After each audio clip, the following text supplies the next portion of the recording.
sobrang ganda ng kinalabasan. Bago talaga.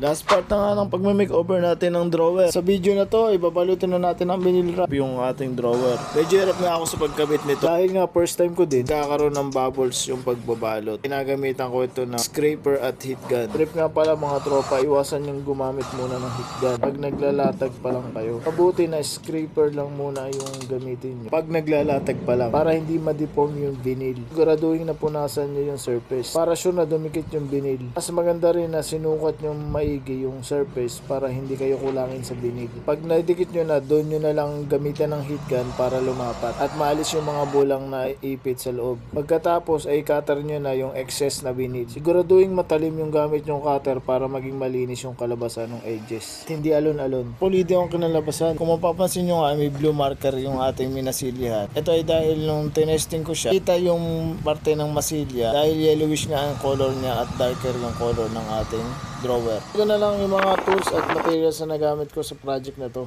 Nag-enjoy nga ako sa project ko na to. Sulit ang pagod, time at budget na nilaan ko. At i-reveal ko na nga ang ating makeover. 3, 2, 1. At ito na nga ang ating finished product. Hindi na ito makilala sa dati nitong itsura. Sana ay nag-enjoy kayo sa ating makeover series.